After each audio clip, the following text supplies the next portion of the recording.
Bonjour et bienvenue sur La Familia, un podcast créé pour nous aider à vivre ensemble une féminité décomplexée et libérée dans toutes les étapes de notre vie. Je m'appelle Marion, je suis entrepreneur et je souhaite donner la parole à des invités extraordinaires par leur histoire et leur parcours, dans l'espoir de changer à notre échelle les règles du jeu. Ce que je te propose, Gaëlle, c'est de te présenter, de nous dire comment tu vas. Bonjour Marion, je me présente donc Gaëlle Baldassari, je suis la créatrice de la start-up Kiffe ton cycle. C'est une start-up qui a pour but d'oser le bien-être menstruel, c'est ça notre baseline. On souhaite que tout le monde puisse savoir qu'il est possible de vivre bien son cycle menstruel.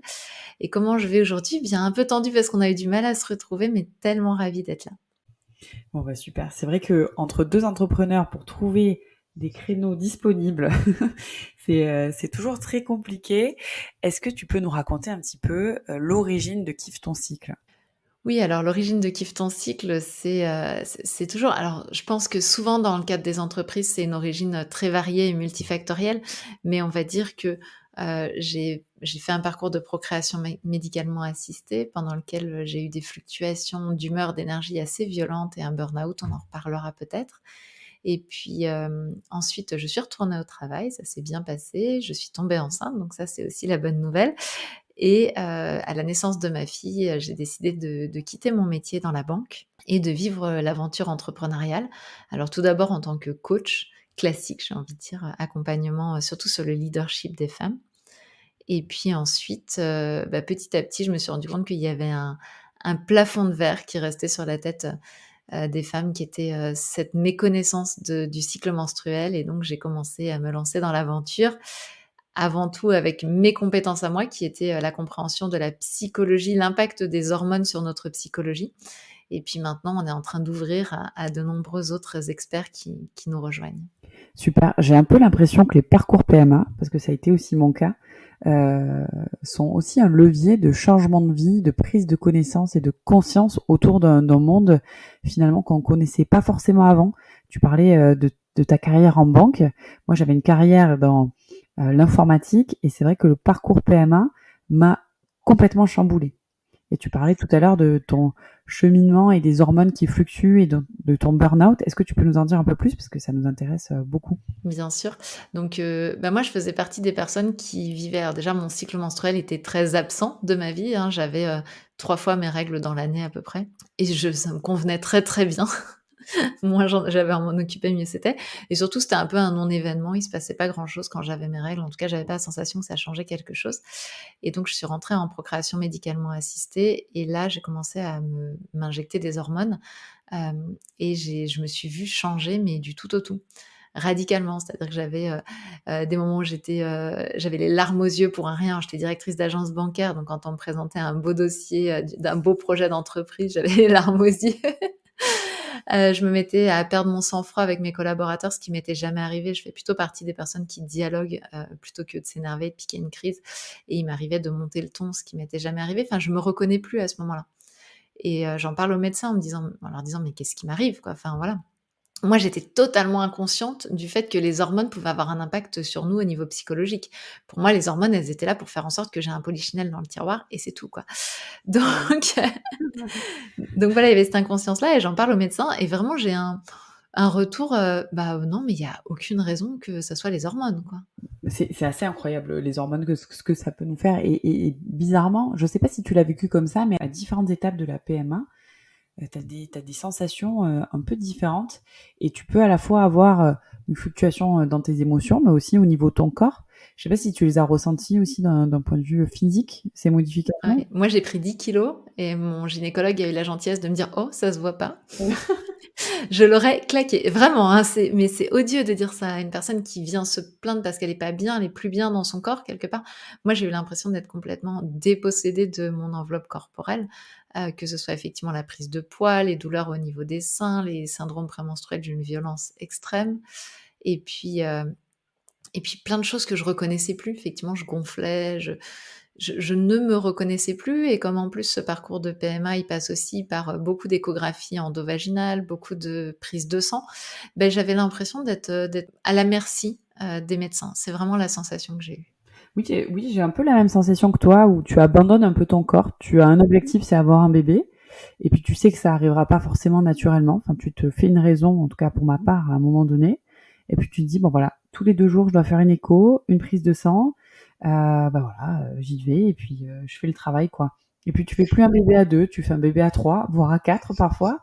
Et surtout que j'ai l'impression, en tout cas, que l'infertilité et la PMA sont hyper tabous. Et donc, c'est vrai que quand tu as des modifications d'humeur physique, quand tu es un peu plus stressé, quand tu as l'esprit ailleurs, bah, tu le gardes en général pour toi. Et je sais pas comment toi tu l'as vécu. Bah, moi, effectivement, j'ai l'habitude de dire: «J'ai donné les clés de la maison au médecin», hein, clairement, et la maison, c'était mon corps, donc rétrospectivement, il a fallu que je retravaille un peu à la construction quand même de récupérer ma porte et mon autorisation de la fermer. Mais effectivement, moi, je dirais pas que c'était tabou. En fait, ce qui est tabou pour moi n'a pas été la PMA en soi. Ce qui était tabou, c'est, de vouloir devenir maman dans une entreprise, au cours d'une carrière, avec des challenges qu'on m'avait donnés. Cette agence, c'était une nouvelle agence que j'ai ouverte en plein cœur de Paris, et je me souviens très bien du directeur du réseau qui m'a dit, textuellement: «Vous nous faites pas ce coup-là, madame Baldassari», en parlant d'une grossesse potentielle. Donc bien sûr qu'il n'était pas question que je puisse, exprimer à qui que ce soit que j'étais dans un parcours de procréation médicalement assistée, et comme de toute manière tous les 2 ans, on me présentait un nouveau challenge, c'était jamais le moment d'annoncer que je voulais avoir un enfant. Donc à la limite, l'idéal aurait été que je puisse annoncer: «Ah, bah, c'est arrivé comme ça», et bien sûr que dans la PMA, c'est pas possible de l'annoncer comme ça. Donc pour moi, c'était pas tant le tabou de la PMA que le tabou de dire, «J'ai un projet qui ne concerne pas l'entreprise, d'avoir un enfant». Toi, tu en as parlé. Ah non, Non, tu n'en as pas parlé du coup à ton entreprise. Tu leur as dit. pas du tout. Enfin, et quand ils ont vu tes variations, peut-être d'humeur ou physique, ils t'ont pas posé de questions, j'imagine. Non, mais tu sais, le monde bancaire est très hiérarchisé et j'étais la directrice, donc ils parlaient peut-être entre eux. Bah, écoute, en écoutant ton discours, j'ai un peu l'impression de revivre mon histoire où, bah, effectivement, t'es pris un peu dans le tourbillon de la vie, dans tes missions, euh, dans tes enjeux professionnels, et on attend de toi, en fait, que tu les réussisses et pas forcément que tu penses à toi. Et donc, c'est vrai que quand tu es dans un parcours PMA, déjà, c'est difficile d'être dans le parcours PMA. En tout cas, moi, j'ai trouvé. Tu rajoutes une nouvelle étape, quelque chose de nouveau dans ton agenda qui n'était pas forcément prévu. Et puis, tu dois t'adapter à la PMA. Enfin, je sais pas comment tu l'as vécu, mais moi, j'ai l'impression que la PMA rythme ta vie, peu importe ce qu'il y a autour. Et donc, ça te fait prendre conscience d'autres choses. Enfin, je sais pas, de ton côté, comment ça s'est passé. Ah bah, c'est ça, c'est quand on annonce, le matin aux collaborateurs qu'il va falloir qu'on parte parce que, l'écho, montre qu'on n'est pas loin de l'ovulation, donc il va falloir y aller. Donc bien sûr, tout ça, on ne le dit pas. Donc moi, j'avais menti. J'avais dit qu'en fait, je faisais des réglages, hormonaux et qu'à certains moments, il faudrait je me que je m'absente, et voilà. Enfin, tu vois, j'avais menti, moi. Bah, moi aussi, j'avais menti. Ouais, et effectivement, ça prend le pas, sur beaucoup de choses. Enfin, il y a plus rien autour, parce que moi, je me souviens, c'est, réveil à 5:30 pour aller faire, la prise de sang, l'écho, surtout quand je suis passée en centre de PMA, parce qu'avant, j'ai eu tout un parcours en cabinet gynécologique, mais quand je suis passée en centre de PMA, il fallait aller au centre qui était déjà à 45 minutes de chez moi. Donc ça voulait dire se lever très, très tôt, subir l'échographie, la prise de sang, partir au boulot comme si de rien n'était, faire en sorte que personne ne voie qu'on avait le petit pansement de la prise de sang. Voilà, tout est lié à ça. Donc le soir, être épuisé, devoir se piquer. Les hormones, moi, avaient un impact énorme. Donc voilà, c'est un parcours particulier et effectivement très peu parlé. Je n'ai pas rencontré à cette époque-là d'autres couples qui vivaient le même parcours que moi. Je me suis sentie très isolée, effectivement. Mmh. Alors toi, tu étais la directrice, mais je te raconte une petite anecdote.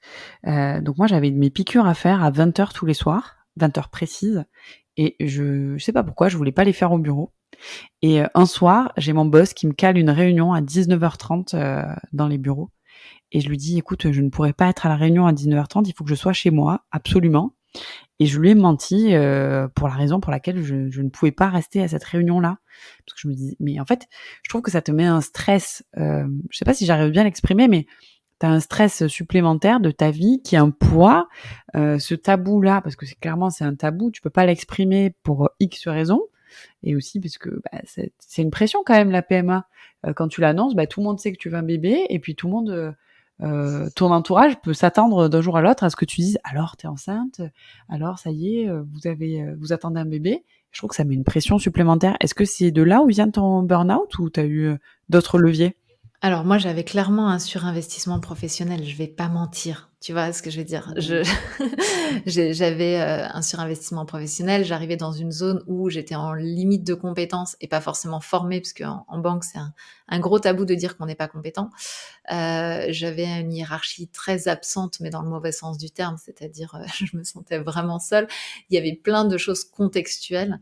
La PMA, on va dire, a projeté, peut-être a propulsé les choses, mais clairement, ce qui m'est arrivé est aussi très en lien avec le la façon dont je travaillais à cette époque-là et les conditions de travail. Mais c'est vrai que je j'ai pas été accompagnée, j'ai pas été soutenue. On m'a pas dit que, il y allait avoir des changements à prévoir, au niveau psychologique, que j'allais avoir aussi de la fatigue, les kilos en plus et cetera. L'air de rien, c'est épuisant quand même. Et du coup, tu es tombée enceinte au bout de combien de tentatives de PMA? Alors moi, j'ai fait les 5 tentatives, d'insémination et ensuite j'ai fait une FIV. D'accord. Et tu es tombée enceinte au moment de la FIV. Ouais, à la première FIV. Et tu avais quelle pathologie gynécologique qui t'empêchait de tomber enceinte naturellement? J'ai un SOPK. D'accord, ok. Donc toi, tu es team SOPK et moi, team endométriose sans réserve ovarienne. Et ok, donc toi, ce que tu dis aussi, le message que je retiens, c'est que quand tu rentres dans un parcours PMA, tu es quand même tout seul. Enfin, t'oses pas forcément en parler et puis tu rencontres pas forcément des couples qui sont prêts à en parler aussi. Est-ce qu'aujourd'hui, tu peux nous recommander ou recommander à ces couples qui commencent leur parcours PMA des tips, des conseils pour qu'ils puissent se sentir un peu moins seuls, trouver de l'information un peu plus de qualité, on va dire, un peu plus qualitative? Bah, moi, je dirais que la première information que j'aurais aimé connaître, c'est celle que je transmets dans Kiffe ton cycle finalement. C'est, quel est l'impact des hormones sur moi? Mmh. Comment je comprends mes hormones? Qu'est-ce que ça veut dire que de s'injecter des oestrogènes en grande quantité? Pourquoi ça implique, un syndrome prémenstruel hyper violent? Tu vois, c'est déjà moi j'aurais aimé vraiment comprendre le mécanisme et pas juste, bon bah vous réglez, votre seringue à X et puis, ah bah tiens on change le dosage, on fait ça. Tu vois, vraiment comprendre en profondeur qu'est-ce que ça implique, que, par exemple quand on fait un pic de LH, hormonal, ça va aussi déclencher un pic de testostérone. Enfin, tu vois, comprendre tout ça, déjà, je pense que c'est la base et c'est ce qu'on devrait nous offrir à toutes dans notre cycle menstruel et a fortiori quand on est en désir d'enfant et encore plus Mmh. quand on rajoute des hormones de synthèse sur nos hormones personnelles, tu vois? Donc Mmh. ça, je dirais que c'est pour moi la première base et effectivement la deuxième, c'est de pas rester seul, de pas penser que c'est juste une affaire mécanique, de comprendre que ça va impacter le couple. Nous, on n'en est pas ressortis indemnes, clairement pas, et on n'est pas les seuls dans ce cas-là et c'est vrai que de comprendre que quelque part, il y a d'autres choses qui se jouent, pouvoir se faire accompagner, que ça soit, en thérapie. Après, il y a plein de moyens de se faire accompagner, mais de pas rester seul, je dirais, dans cette période-là. Alors c'est vrai qu'on a déjà beaucoup de rendez-vous, que c'est compliqué de les caler, mais ça vaut le coup de se comprendre et d'être soutenu. Super. Bah, merci pour ton message. Aujourd'hui, tu es donc une heureuse maman, de ce que je comprends. Est-ce que la maternité a changé ta vie? Oui, clairement.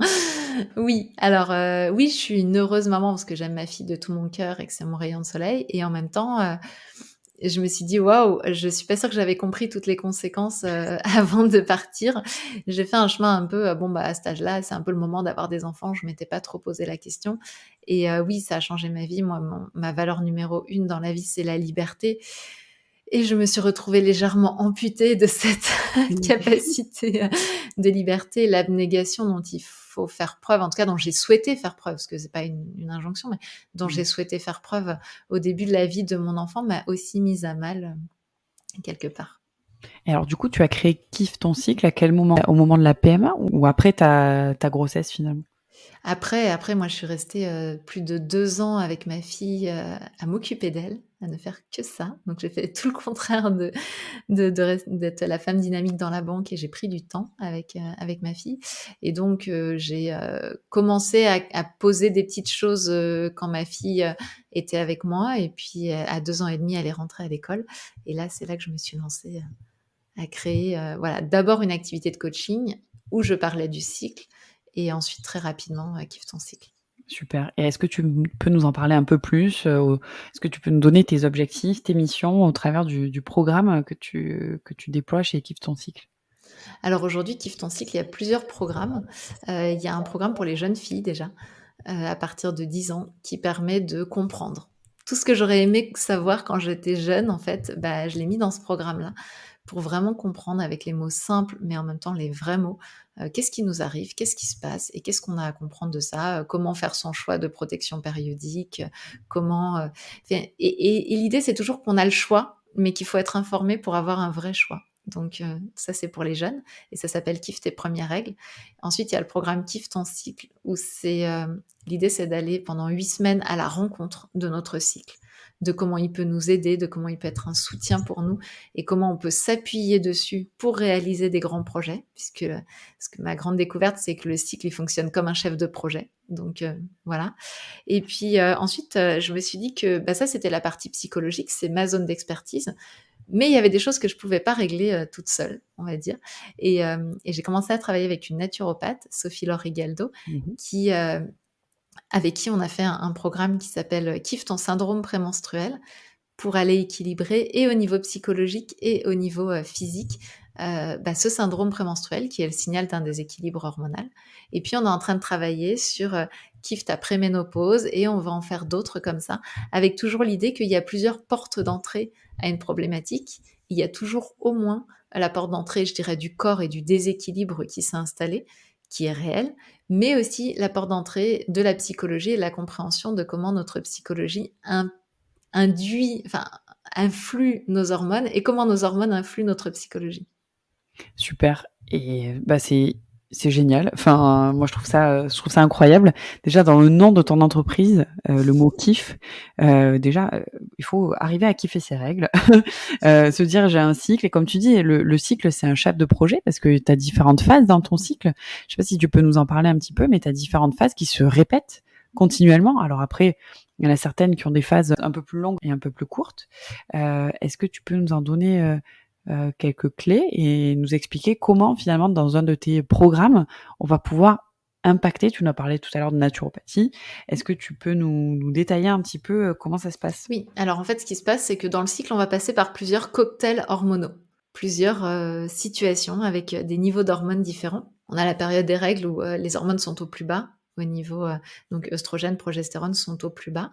Et puis ensuite, on va avoir une phase œstrogénique dans laquelle on va avoir de plus en plus d'œstrogène. C'est avant l'ovulation, donc entre les règles et l'ovulation. Et puis ensuite, on arrive à l'ovulation, la période prémenstruelle dans laquelle, là, on va avoir des œstrogènes et de la progestérone. Et puis ensuite, on revient sur la période des règles et ça se répète comme ça. Alors, il faut voir que ça nous arrive à peu près entre 400 et 500 fois dans la vie. Donc c'est quand même assez énorme, où on va passer par ces différentes phases-là.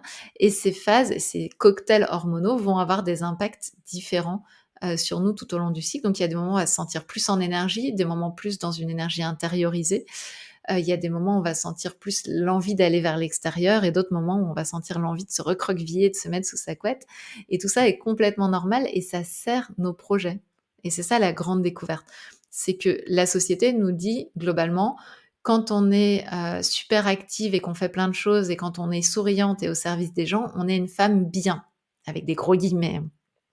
Ça, c'est ce que nous dit la société. Et donc, en creux, elle nous dit que quand on critique ou quand on se repose, on est une femme pas bien, donc soit hystérique, soit feignante, tu vois.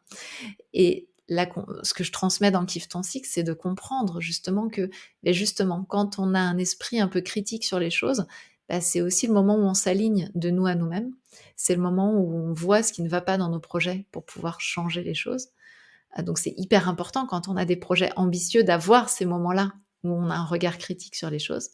Et puis dans les moments de repos, bah, c'est aussi du ressourcement, c'est aussi un peu notre arme anti-burnout et c'est aussi le moment où on peut faire des plans, c'est-à-dire on se repose, on se retire de l'action, on crée des plans, on décide ce qu'on va faire et quand l'énergie revient pour agir, alors on sait exactement ce qu'on doit faire. Donc ces phases qui ont été dévalorisées, contre lesquelles souvent on lutte aujourd'hui, parce qu'on a été élevé comme ça, eh bien, ce sont des phases essentielles pour réaliser des grandes choses. C'est super intéressant ce que tu dis et notamment dans la vision que la vision que la société, donne, des femmes et le parallèle que tu fais avec l'entreprise. C'est top. Et donc, je vous encourage vraiment à aller voir le site de Kiffe ton cycle et de contacter et à contacter Gaëlle. Est-ce que j'ai une dernière question pour toi, Gaëlle? Est-ce que tu as remarqué depuis que tu as lancé l'entreprise une libération de la parole autour des règles et du cycle menstruel? Et est-ce que tu penses que les mentalités et de la société évoluent dans le bon sens? Alors les mentalités évoluent, ça c'est clair. Il y a une différence énorme. Moi, quand j'ai commencé il y a 5 ans, quand je parlais de mon projet, on me disait mon mentor m'avait répondu: «Ça pue ton truc Gaëlle». Donc voilà, c'est pour dire et il était assez représentatif de ce que pensaient les gens autour de moi sans oser me le dire et clairement là, maintenant c'est devenu un sujet quand même qui est beaucoup plus au centre du village. Après, c'est vrai que je m'entoure de plus en plus de gens qui connaissent aussi, donc on a forcément un biais de confirmation par rapport à ça, mais malgré tout, ça évolue. Après, est-ce que ça évolue dans le bon sens? Bah, parfois, je me pose la question, pour être honnête, Mmh. parce que je vois 2 problématiques, qui se passent actuellement. La première, qui nous vient notamment des États-Unis, c'est la planification menstruelle. Ouais. En gros, on passe du dogme de la linéarité, où on devrait être toujours linéaire, égal à tout, égal à soi-même pour être la bonne personne, au dogme de la cyclicité, c'est-à-dire il va falloir que tu suives ton cycle exactement et que tu fasses les choses en fonction des phases de ton cycle. Sauf que ça, c'est quoi? Ben, c'est un dogme mental déjà, c'est une croyance que ton corps, c'est pas forcément ce dont il a besoin aujourd'hui, que tu as intériorisé comme étant ce que tu devrais. Et puis surtout, c'est une charge mentale, mais énormissime. C'est-à-dire qu'on passe du mesdames, vous devez toujours être égales à vous-même, qui est assez facile à comprendre, on va dire, à mesdames, vous devez avoir des fluctuations prédictibles, compréhensibles, et vous devez savoir où vous en êtes dans votre cycle et avoir l'énergie en fonction de votre cycle. Et donc, moi, je vois des femmes qui aujourd'hui remplissent leur agenda en fonction de leur cycle. Alors, moi, c'est pas possible, mon cycle est toujours aussi irrégulier, donc je ne peux pas remplir mon agenda en fonction de mon cycle. Mais ce qui est intéressant, c'est que ça, ben, c'est donner le pouvoir au mental. Et t'imagines si tu te dis, je peux faire ma comptabilité telle semaine de mon cycle, ça veut dire que les 3 autres semaines, tu es potentiellement incompétente pour le faire. Et moi, ça me pose un problème majeur parce que moi qui fais des interventions, qui suis sur scène régulièrement, alors je fais quoi? Je dis: «Bah non, je suis désolée, c'est pas la bonne période, je viens pas faire la conférence». Et c'est un problème parce que c'est un problème pour la confiance en soi. C'est-à-dire que si moi je crois que je suis pas une bonne conférencière 3 semaines par mois, beh, forcément je vais faire de la merde. Et donc c'est un sabotage, tu vois? Et moi ça me pose un problème parce que je milite vraiment pour qu'on considère que on est compétente pour tout, à tout moment. On va juste le faire différemment parce que on a différentes façons de se présenter au monde. Ce qui ne veut pas dire que ça va être moins bien. Et donc, je suis pas du tout pour la planification menstruelle qui suppose une prise d'otage du mental quelque part sur notre corps. Parce que, par exemple, pour donner un exemple, moi, il y a la dernière fois que j'ai eu mes règles, j'avais un entraînement avec mon coach sportif le premier jour de mes règles. Et le matin, en me réveillant, je me suis dit: «Ah mince, c'est le premier jour et j'ai cet entraînement et tout». Et juste avant l'entraînement, je me suis dit: «Hey, comment tu te sens là maintenant vraiment?» Et en fait, j'avais la méga pêche et j'ai fait un super entraînement. Mais il est prouvé en plus d'un point de vue sportif, quand tu fais du sport pendant tes règles, tu arrives à augmenter tes compétences sportives. Alors ça, c'est intéressant. Je suis en contact avec des chercheuses à l'INSEP notamment qui font ça et puis d'autres chercheurs qui travaillent sur le sport. En fait, ce qui est super intéressant, c'est que ça dépend de chaque personne. Ouais. Ils se sont rendus compte qu'il n'y a pas aujourd'hui un égrégore qu'on puisse dire, faut faire du sport à tel moment ou moins ou plus, et cetera. Ça va vraiment être très personnel et ce qu'elles encouragent, c'est justement chacune à s'observer, à accueillir ce qu'on vit et à le prendre en l'état et pas avec des images toutes plaquées qu'on nous a données. Donc ça, c'est un peu voilà, ça m'inquiète, la planification menstruelle, parce que je pense que c'est de la charge mentale et surtout, c'est se rendre incompétente ou penser qu'on est moins bonne 3 semaines par mois, ce qui veut dire quelque part nous faire diminuer notre confiance en nous et je trouve que c'est une aberration totale. Donc moi je m'érige contre ça. Et puis la deuxième chose que je vois, c'est qu'il y a de plus en plus d'informations, mais les informations sont pas toujours de qualité. Et de fait, on a aussi beaucoup de désinformations qui circulent. Donc voilà un petit peu les 2 petits warnings que je mets, c'est, renseignez-vous et surtout ne pas laisser le mental bien sûr que notre mental adore quand on lui dit: «Ah bah si tu planifies de jour 1 à jour 7, c'est ça, de jour» il adore. Parce qu'on se dit: «Ah mince, j'ai» enfin c'est facile quoi. Mais cette facilité, c'est un piratage, de notre puissance, vraiment. Et revenons à nous, revenons chaque jour à se demander: «OK, dans quelle énergie je me sens aujourd'hui pour faire ça? Comment je vais le faire de la meilleure façon?» et certainement pas: «Ah, je suis incompétent. Ah, c'est pas le bon jour». Parce que dès qu'on se dit: «C'est pas le bon jour», on perd quelque chose de notre puissance. C'est clair. Bah, écoute, Gaëlle, sur ces beaux mots et merci beaucoup de nous avoir fait ce partage. Tu vois, moi, j'étais pas du tout, dans cette vision-là, autour de l'écoute de son cycle, de la symptothermie, par exemple, des choses comme ça. Effectivement, je voyais une charge mentale supplémentaire, mais je m'étais pas fait la réflexion jusqu'au bout. Donc je pense que ça peut vraiment impacter, beaucoup de monde, cette réflexion-là et surtout la pression que peut mettre la société sur ces nouvelles façons de calculer son cycle, voilà, il faut faire attention et c'est un beau message que tu fais passer aujourd'hui. Gaëlle, je pense on est dans les temps. Merci Marion. J'ai été un peu speed pendant tout le podcast parce qu'on avait que 20 J'ai vu, je minutes. suis désolée de t'avoir mis la pression. Non, mais il n'y a pas de problème. Tu étais toi de ton côté parfaite, tu nous as donné une information très claire et c'est dommage qu'on n'ait pas pu creuser un peu plus, mais peut-être une autre fois. Ouais, ce que j'allais dire, faut pas hésiter à en recaler quelque chose et puis on en refait un avec plaisir. Alors, si ce podcast a attiré votre curiosité, n'hésitez pas à nous envoyer un petit message sur nos réseaux sociaux, à le partager et à prendre directement contact avec Gaëlle sur son site kiffetoncycle.fr. Merci. Merci beaucoup Gaëlle, à très bientôt. Au revoir. Au revoir.